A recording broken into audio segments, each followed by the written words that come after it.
Dans quelques jours, vous devriez voir fleurir les stations de Velle-Île dans la métropole lilloise.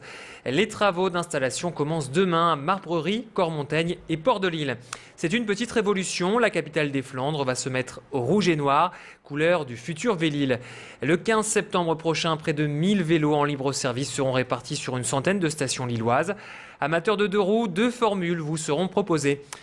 Tout d'abord, le VLS pour vélo libre service s'adressera aux utilisateurs occasionnels. Vous vous abonnez et vous pouvez accéder à l'ensemble du parc disponible sur les 12 communes partenaires. Autre concept, le VLD pour vélo en location longue durée. Moyennant 3 € par mois, soit 36 € par an, vous pourrez bénéficier de l'un des 8000 de roues à l'année. Les Velle-Île, eh bien, ils sont 100% ch'tis, je vous le rappelle, puisqu'ils sont fabriqués dans l'usine Between à Lille, au Petit Maroc. Transpol prendra en charge l'entretien du futur parc. Alors le point sur les travaux qui démarrent demain, au micro de Clément Carillon et Loïc Blondel avec Éric Quiquet.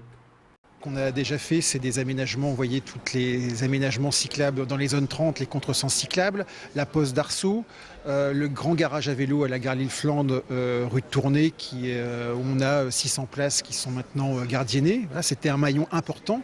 Donc faire une métropole cyclable, c'est une série d'actions.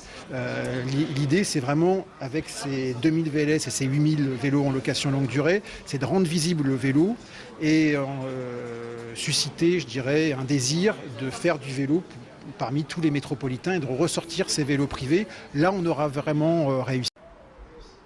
C'est la nouvelle du jour, tous les médias en parlent. Oussama Ben Laden est mort. Le chef d'Al-Qaïda a été tué ce dimanche au Pakistan lors d'une opération commando menée par les forces spéciales américaines près d'Islamabad. L'annonce a été faite par Barack Obama hier soir lors d'une allocution à la Maison-Blanche. En France, les réactions sont nombreuses après cette annonce. Martine Aubry notamment, a salué le succès de l'action américaine et a estimé qu'une page se tournait pour le monde avec la disparition d'un des visages majeurs de la terreur. Mais une question se pose, quelles seront les conséquences de la mort de Ben Laden pour les otages français dans le monde? Pour Gérard Longuet, le ministre de la Défense, elle pourrait jouer positivement, notamment sur le sort d'Hervé Guéquière et Stéphane Taponnier. Les deux journalistes de France 3 sont retenus en otage en Afghanistan depuis 489 jours maintenant. Du côté du comité de soutien de nos confrères, on reste plutôt sceptique car Hervé Guéquière et Stéphane Taponnier sont retenus par des talibans, certes proches d'Al-Qaïda, mais pas directement appartenant au mouvement terroriste. Pire même, les membres du comité de soutien craignent des représailles de la part des terroristes. On va écouter Philippe Allienne, président du Club de la Presse Nord-Pas-de-Calais, au micro de notre reporter Pierre Beauvillain. On nous dit, nous ici, les soutiens aux otages, qu'il ne faut pas parler, il ne faut pas trop parler. Ça nous a encore été répété par le porte-parole du Quai d'Orsay, M. Valero, ici même au Club de la Presse. Il ne faut pas trop en parler parce que ça fait du tort aux otages. Et là, on tue celui qui serait le terroriste absolu, le salaud absolu, et ça va régler le problème. Et les représailles, il ne va pas y avoir de représailles. Ben moi, j'ai d'abord peur de cela. Et les premiers qui pourraient en pâtir, ce sont justement les otages. Dramatique accident hier soir à Lille. Une fillette de 17 mois a chuté du 11e étage d'un immeuble. Elle est décédée donc d'un immeuble situé boulevard de Metz. Vers 20h30, un groupe de jeunes aurait aperçu le corps de la petite fille au pied du bâtiment dans le quartier du Faubourg de Béthune. Les secours sont arrivés très vite sur place. L'enfant a été emmené à l'hôpital où elle est décédée vers 22h. D'après les premiers éléments, il s'agirait d'un accident. L'enfant aurait basculé par une fenêtre restée ouverte. La réforme de la garde à vue a du mal à passer, notamment chez les policiers. Ce matin, près d'une dizaine de syndicalistes d'unité SGP Police s'est réunie devant le commissariat central de Lille pour exprimer son mécontentement. Désormais, toute personne en garde à vue peut être et doit être représentée par un avocat tout au long de son audience. Ces policiers dénoncent donc la précipitation dans laquelle cette réforme a été appliquée il y a une quinzaine de jours par la Cour de cassation. D'après eux, plusieurs problèmes sur la forme. Cette réforme a entraîné une surcharge de travail pour les policiers. Les locaux ne sont pas toujours adaptés pour accueillir les gardés à vue et leurs avocats. Sur le fond, ils craignent une baisse du taux d'élucidation car il y aurait moins d'aveux spontanés désormais. Plus d'explications au micro de notre reporter Baptiste Blick. On n'est pas en capacité d'accueillir correctement les avocats dans les locaux de police. Donc ça, c'est la première chose qu'on souhaiterait dénoncer.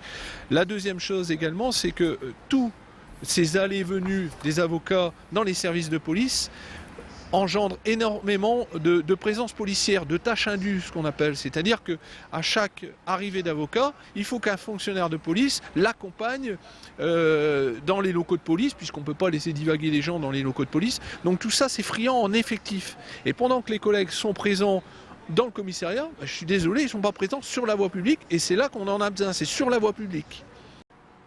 Et on termine avec du foot. Le LOSC n'aura pas cédé très longtemps sa première place au classement.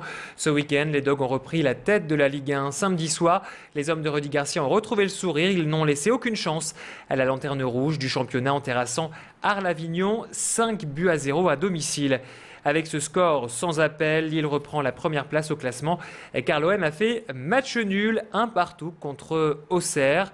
Et Lyon et Paris sont 3e et 4e. On écoute Eden Hazard au micro de nos confrères de LOSC TV. Ça allait être compliqué, on allait trouver une équipe qui allait jouer beaucoup derrière.